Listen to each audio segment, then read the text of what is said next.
आणि आपण पाहत आहात लोकन्याय मराठी न्यूज चॅनल। श्रीरामपुरात कायदा सुव्यवस्थेला आव्हान, भरदिवसा गँग वॉर, सीसीटीव्हीत कैद झाला थरार।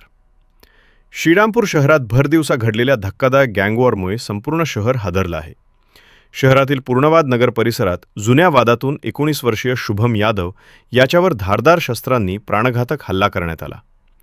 मिळालेल्या माहितीनुसार शुभम यादव चौकात उभा असताना 2 ते 3 दुचाकींवरून आलेल्या हल्लेखोरांनी त्याच्यावर अचानक हल्ला चढवला। या हल्ल्यात शुभम गंभीर जखमी झाला असून त्याच्यावर अहिल्यानगर येथील रुग्णालयात उपचार सुरू आहेत। त्याची प्रकृती चिंताजनक असल्याचं समजते। या घटनेदरम्यान गोळीबार झाल्याची चर्चा परिसरात सुरू असली तरी पोलिसांकडून याबाबत अद्याप अधिकृत दुजोरा देण्यात आलेला नाही। दरम्यान संपूर्ण घटना परिसरातील सीसीटीव्ही कॅमेऱ्यात कैद झाली आहे।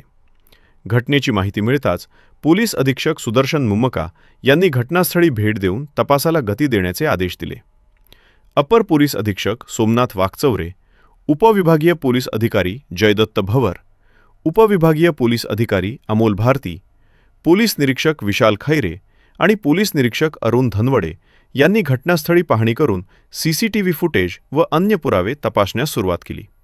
या प्रकरणी श्रीरामपूर शहर पोलीस ठाण्यात 6 जणांविरुद्ध खुनाच्या प्रयत्नाचा गुन्हा दाखल करण्यात आला असून आरोपींचा शोध घेण्यासाठी पोलिसांची विशेष पथके रवाना करण्यात आली आहेत।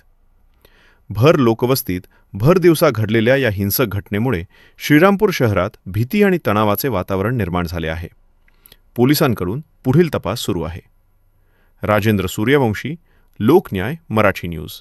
श्रीरामपूर शहर पोलीस स्टेशन हद्दीत दुपारी 1 वाजता पूर्णवाद नगर या ठिकाणी शुभम यादव उर्फ कल्लू वय 20 वर्ष हा त्याच्या मित्रासोबत त्या ठिकाणी बोलत असताना आरोपी नामे अभि ससाने व त्याचे इतर मित्र यांनी येऊन त्याच्यावर अचानक हल्ला केला। त्यामध्ये त्याच्यावर गोळीबार झाल्याचं असं सांगत आहेत। यानुसार फिर्यादीच्या फिर्यादीवरून आपण पोलीस स्टेशन श्रीरामपूर शहर येथे खुनाचा प्रयत्नाचा गुन्हा दाखल केलेला आहे। आरोपींचा शोध घेत आहोत। यामध्ये आणखी इतर आरोपी पण निष्पन्न करण्याची प्रक्रिया सुरू आहे।